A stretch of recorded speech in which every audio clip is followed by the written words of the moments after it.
Hey everybody, Kurt here, and welcome back to the channel. Today we're going to talk about the WBSim JPLogistics Cessna 152. Specifically, this is about some of the realism items that cause new users some problems. If you don't have this add-on, it is free and there's a link in the description below the video. The topics in this video mostly do not apply to the default 152, so if that's what you're flying, this video might be less helpful for you. I think people want to get a realistic airplane and they get this as one of their first ones, and then they find out it's realistic and they get confused. So there's a few things that'll catch you out, and we'll talk about them real quick here. A good idea is to download the real or an online 152 pilot's operating handbook, which there's one on the JPLogistics WBSim Discord, and I'll leave a link in the description below for that. There's a section in there called Submit Knowledge, so you could go in there and it has all kinds of checklists, documentation of different avionics and things like that in the airplane. One of the things you'll want to know is if you don't see the tablet up here, it's down here between the seats, and you can just click on it and it'll come out. Using the tablet, you've got control over a lot of different things. For instance, if you have the PMS 750, you can use that or not. You have to have the add-on in order for the 750 to appear. I don't remember if it works with the payware one. You can check on their Discord. Transponder, you have a couple different transponder options. This is kind of the old school Bendix one, or you can have the Garmin if you like the digital one. You can set EGT yes or no, which is nice if you're new to trimming. Mixture trimming, you can do that in here, and this will save you some steps. I'm not going to get into that today though, because this is mostly about this plane specifically. Now, one of the things that catches people is under this maintenance tab. Okay, if you take the plane out for a flight and you didn't properly warm it up or you don't treat it right, you could burn up all the oil and damage the engine. If that happens, it's not going to start. So for whatever reason right now, actually, I was probably goofing around with this earlier, it has no oil in it, right? So zero oil is bad. You can just click here and it'll fill the oil up for you. So that's worth checking before any flight, just like you'd do in, a real pre-flight walk around. Engine health is 100 right now. Same thing. If that was badly damaged, you could reset it here, and battery can be charged from here. In settings, state saving, I keep it off, but you can use it on or off. The only reason I keep it off is because I just don't use state saving. If you had state saving on and you caused some damage to the plane and then you turn state saving off, the damage doesn't just automatically go away. You have to go to maintenance and clear all the damage. In here, the things that can mess you up, if the chocks are on, the plane won't taxi. It'll be like the parking brakes on. You can have trouble with the engine cover or with the pitot cover. If the pitot cover's on, you're not going to get airspeed. So a lot of times people say they're not getting an airspeed reading when they take off. When the pitot cover's on, you can see it out the window here. So if I put this on, it appears. If you're not getting airspeed and you look out the window and you see that, that's why. Next thing that catches people a lot with this plane is the avionics. The 152 doesn't have a specific avionics switch down here. Avionics are controlled by the knobs on each box, right? So it's this little dial here. You just crank that up to full, and even on the 750, you just crank the knob up and it'll come on. So a lot of people are used to just having a switch down here that turns on all their avionics. That's not true in the 152, and it catches everybody all the time. As far as the startup, the checklist in Flight Sim is mostly adequate for it. But like I said, if you want to get a downloadable version of the pilot operating handbook, all of the procedures in there will work perfectly with this guy. I see people ask about the autopilot just flashing 1013 or 2992 at startup. That's normal, and the reason it does that is because it's a pretty simple airplane, and the autopilot's altimeter is not connected to this altimeter. So just like when you change the altimeter setting for a new, when air traffic gives you a new barometer setting, you dial it into your altimeter. You have to dial it in here as well, so that this guy knows what the expected altimeter setting is. If they don't match, then the altitude you set in your autopilot is not going to match the altitude you expect to see on the dial. And I'll show you how to do that when we get started up. So let's see, parking brake should be set here. Fuel shutoff valve. This guy's a stinker to find, and it catches people all the time.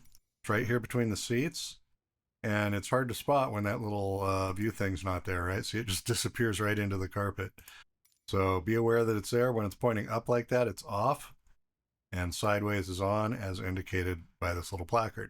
So that has to be on, or you're not going anywhere. Starting engine. Okay, mixture. So that's your red knob over here. Mixture needs to be rich. Carburetor heat is cold. That's this little guy here. When it's pushed in, it's cold. When it's pulled out, it's hot. For those of you not familiar with small piston operation, carbureted piston engines, when you're below the green RPM over here on your tachometer, so below 1800-ish on this plane, you want to have that carb heat on.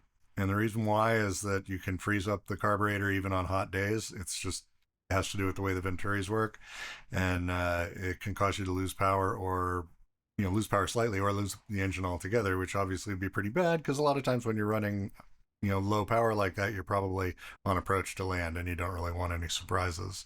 So that should be on, and it is fully modeled in this version of the plane, so if you don't use it, you're going to get your surprise someday.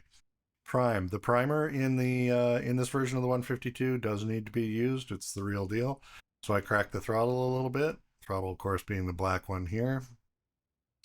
So we just need to get that just off of idle a little, just so it's a little bit open. And prime 4 or 5 times is usually fine. And you just click this to pull it out. Don't do too much or you'll flood the engine. Okay, so then it says throttle 1/2 inch open, which I've already really done, so I do that in a different order. Master switch on. When it calls for battery master on, it wants the alternator and the battery switches on. If you don't turn the alternator on, the engine's not charging the battery. So a lot of people run into this problem where they start to taxi and the plane just shuts down. Well, that's because you didn't, you ran the battery down because the engine was, everything was running on battery power with no charging. So you go battery on, alternator on. And out of order here, the beacon should be on before you start the engine in real world procedures. So we'll just get the beacon turned on. All right, at this point, we can use the ignition switch here, or if you have a button. If you're using a button, set it up so you have to hold it to keep it on, because this plane doesn't always catch right away. So you just have to kind of hold it on start until you hear it kick over. There it goes. Check for oil pressure in the green, which it is, right here. And then you set the RPM to about 1,000. Pretty standard Cessna procedure there. That's true in the 172s mostly also.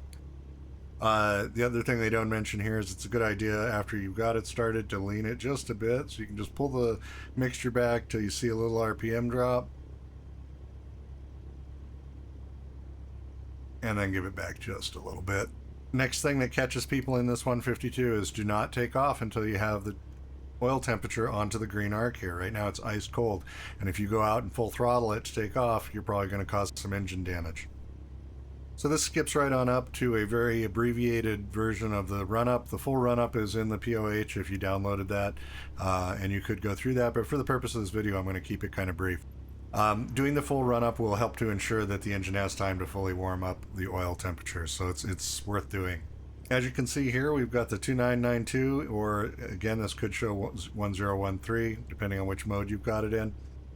The modes can be switched with the barrel button. If you hold it for about 2 or 3 seconds, you'll see this would switch to millibar, or if you like it an inch, you could hold it and it would come to 2992.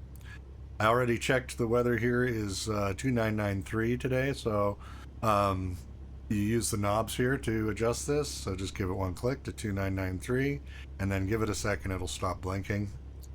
And then over here I need each click on this knob is one value here if you've never done it manually before. Each indicator on this index is 2, so we're at 29, and then in the second index at 2992, standard atmosphere, we need to be at 2993, so we're going to click one time down here and it goes up to 2993. So now that we've got both of these in sync, if we use the autopilot, we'll be good. This should have, okay, sorry. Apparently the first time you need to click the button, I thought it would automatically set. After you do click the button, it sets to whatever its altitude setting is. Left out of the checklist on this, but I think it is present in the pilot's operating handbook, is you would get your radios on now. So typically you do your transponder to standby until you're on the runway, but if you're using WBSim, that's probably going to go straight to altitude reporting right away. And then these guys, yeah, you just crank this knob and you see everything come to life, and this knob here. So that's how you do that without the avionics switch. And then if you want the ADF, it's behind this yoke, and it's the same thing. You just click that on there. I don't really use that, so we'll just turn it off. Not in this checklist, but probably in the pilot's operating handbook. Before we get the airplane moving, we want to get our nav lights on. And at this point, we're basically ready to taxi. So we'll close that up. First thing to do when you go to taxi, hold the brakes, release the parking brake, give it a little gas to get it moving, and then immediately just kind of test your brakes right there. The plane should dip and stop. Brakes are good. Normally what you do is when you get down to the end of the runway, they always will have almost always will have a little turnout over here where you can get your plane turned around, point it into the wind more or less, and you would do the run-up procedure. From the pilot's operating handbook, I'm just going to do kind of an abbreviated one here. Parking brakes go to on. That's good. We're going to throttle up to about 1700 RPM. Mixture rich. Carb heat, we're going to pull that out, and we're looking to see drop over here because the hot air is going to affect performance. So we pull it back, and it does drop. Push it forward, and it should recover. It did, so that's good. Next thing we would check would be the magnetos, left and right. So we'll click this down to the right magneto, and we want to see a 50 to 100 RPM drop over here. And we do. And then back to both. And then to left, and we should see about the same. And we do. Back to both. Magnetos are good. If you're at a higher altitude airport, you could set your mixture at this point, which you could do either with EGT or just by max RPM. But here we're only at 1,000 feet, so it's basically mixture rich is going to be the order of the day. All right, throttle back to 1,000 RPM.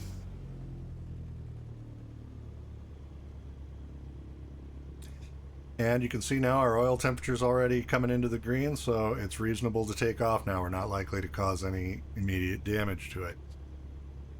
So we want to get our strobe lights on before we go out on the runway, or as we go onto the runway, so we'll get those on now. Release the parking brake. I forgot to mention one of the questions people ask a lot is how to know the takeoff trim position. You can see inside the red box there's the slot just to the right of the words. Inside there's a little white tab that's easier to see when you're actually in the plane. Set it so that it's right about where the off is in the word takeoff. And that'll be close enough for you for a takeoff trim. People ask about a trim setting for landing. There is no fixed setting for landing. You're not looking at this little indicator when you're trying to land. When you're landing, you're doing it by feel. And what that means is you set the throttle and hold the yoke at the position you need to maintain the speed that you need, and then you trim to relieve the pressure so that you don't have to hold your yoke back. I don't want this one to become a discussion about trim, so if you want to know more about that, I have other videos that cover it, and I'll make sure and leave some links in the description. So those are the basics of this plane. It's really pretty simple, but you do have to go through the procedures or you'll cause it damage. Again, main things to remember, just let the engine heat up, make sure you got your alternators turned on, and remember that your avionics are on the switches over here. If you're using state saving, make sure you shut these things off when you're done with your flight. So that's the whole thing with this plane. It's really not too hard at all. I hope that helped you out, and we'll see you in the next one. Take care.